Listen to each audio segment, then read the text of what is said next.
Hello, and welcome to the sixth episode, I believe, of Cinema Conversation. I'm Jack Ellis. I'm Jeff Ellis. And today, I'm wearing my red tie. We have our place all decorated, including Herbie the Love Bug. So, that means it must be Valentine's Day. So, to preface this, I will say that just because I have everything decorated and I'm dressed in my Sunday best, that does not mean I particularly like the holiday. I vehemently do not. But that's not going to stop us from talking about the most romantic type of film, romantic comedies. Let's get into it. So, there's just nothing in that coffee mug. So, would you like to start? No, why don't you start? So, I don't really have a lot of romantic comedies. I'm just not that type of person, but I do have two in mind. The Graduate, or not, that's the second one, but the first one, I misspoke, was The Wedding Singer. I love The Wedding Singer. It was like the first Drew Barrymore Adam Sandler movie. Follows a guy named Robbie Hart. It's 1985. He stood up at the altar, but then he meets this one girl played by Drew Barrymore who's about to get married. And so they become friends, and then best friends, and then they're romantically involved with each other, but the only problem is she's dating some jerk. Yeah, you all know where this is going. It's the same Hallmark special you've seen 4,000 times, but it's just always had a special place. I've always liked it. There's just something about it. It's got that 80s feel, sort of. And it's just an all-around well-made movie. The Graduate, for one. I love The Graduate. This was like Dustin Hoffman in his earliest roles. In one of his earliest roles, this was what really put him on a pedestal. He plays, can't remember his name right now, but he's a college graduate who doesn't really want to know what he wants to do with his life. And then he has an affair with one of his parents' friends named Mrs. Robinson. And you've all probably heard the Simon Garfunkel song, and here's to you, Mrs. Robinson. That was actually written for the movie. And within the process, he falls in love with Mrs. Robinson's daughter, but the only problem is she's getting married. And this was probably the first example of the big stop the wedding scene, Mm-hmm. The thing that's so very common nowadays. This was like the first thing to do it. This was the first thing to do a lot of things. It was made in 1968, which was a really long time ago now that I think about it. Yeah. At that time we hadn't even landed on the moon yet, but whether or not we did land on the moon is up to your personal opinion. There's lots of movies with like a romantic element to it, you could say, but they're not specifically rom-coms. We talked about a lot of rom-coms, like, I guess, does White Christmas count? Because I like White Christmas. It probably would be a very early version of that. We did talk about it a lot in our New Year's video. I'm not gonna link it in the description because I'm just really lazy, just go to my channel, just watch it. Which really included a lot of how do you say it? Like it was Tom Hanks and Meg Ryan were big for like romantic comedies in the 90s. Right. And to the point where it's kind of become a joke. Tom Hanks was actually pretty big for just romantic movies, honestly. Like movies, like I said, with a romantic element in them. Those are really my main two. I might look on the internet.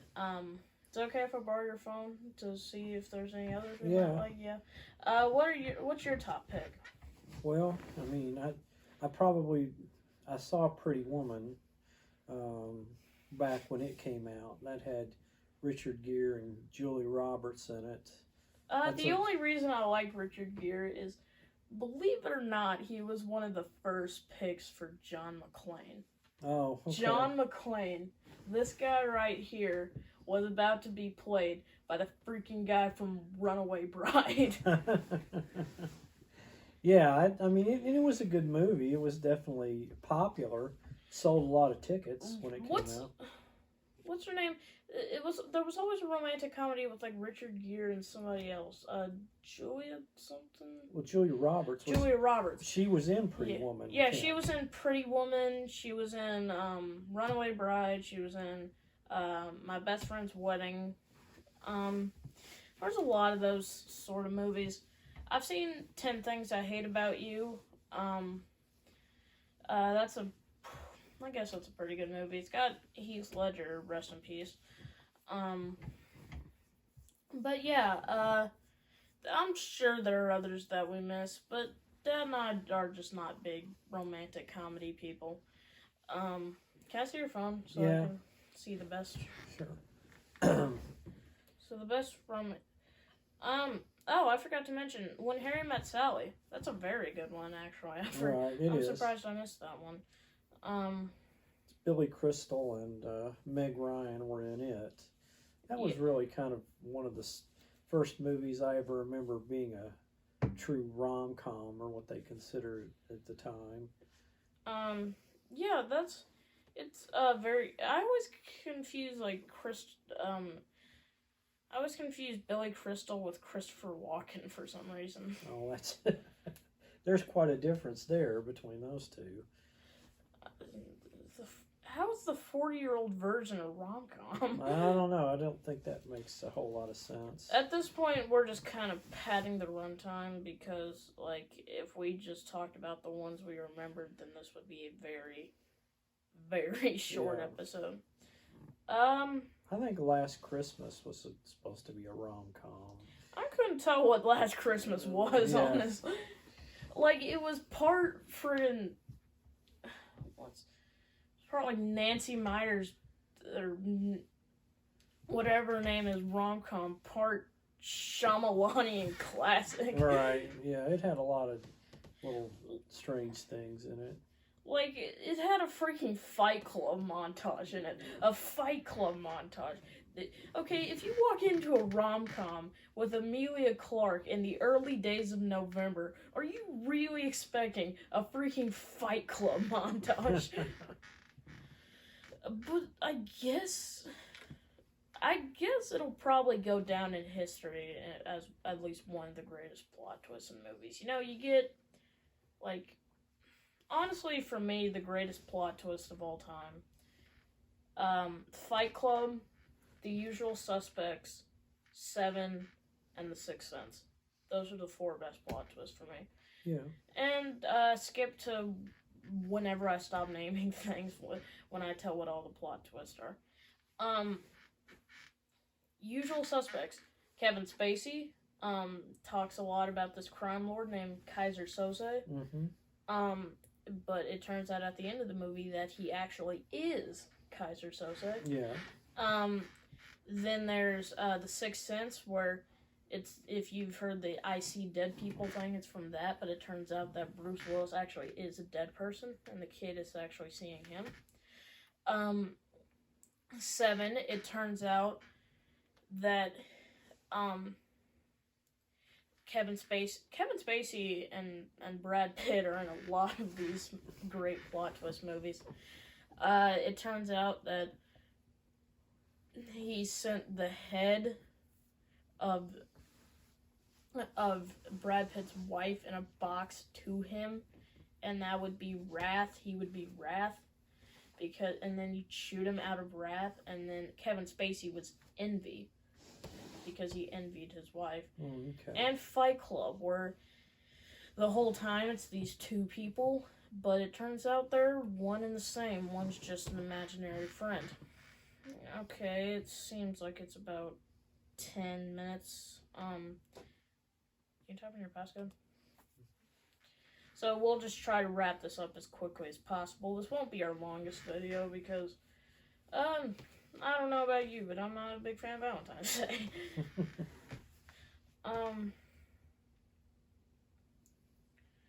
Jerry Maguire. Wait, how is Tootsie a rom-com?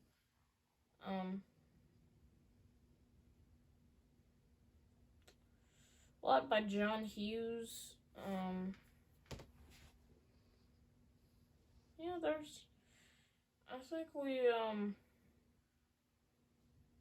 think we kind of nipped it in the bud here. Tell us down in the comments, what's your favorite rom-com, and what's your Valentine's Day plans? What are you doing this February 14th? Because Valentine's Day is just, it shouldn't be a holiday in my opinion. We're gonna get into some stuff here. This history of St. Valentine, the church says it was 3 different people, and they all consist of the same thing, of him basically being beaten to death. And nobody really knows his history, but it's like, I feel like this holiday is, people say that Christmas is getting too commercial. They should really look at Valentine's Day. Yeah. Because it's always the same thing. You run down to Walmart, you buy those little hearts filled with chocolates, you give it to your girlfriend, and or wife, but, like, people who don't have a Valentine this Valentine's Day, do not fret, because, this is your ideal holiday to eat ice cream and watch reruns of Miami Vice in your underwear. Okay. Okay? Do not be sad that you're going to the movies by yourself on Valentine's Day, because everyone is. So you're technically not by yourself. So just remember, chin up. February 15th will be here soon. It's a hard time of year for a lot of people. So just realize that, you're not alone. Dad and I are not exactly walking on air either. So just, reach out a hand, give somebody a hug. We're going to end on a good note there. So yeah, just tell us in the comments, what are your favorite rom-coms? What are your Valentine's Day plans? And next week is my birthday. Yes. So we'll probably be talking about the best movies about people's birthdays.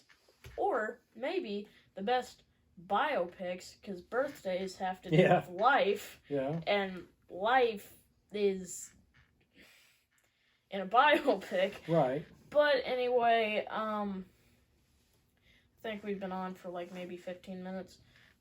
So I'm Jack Ellis. I'm Jeff Ellis. Signing off. Happy Valentine's Day.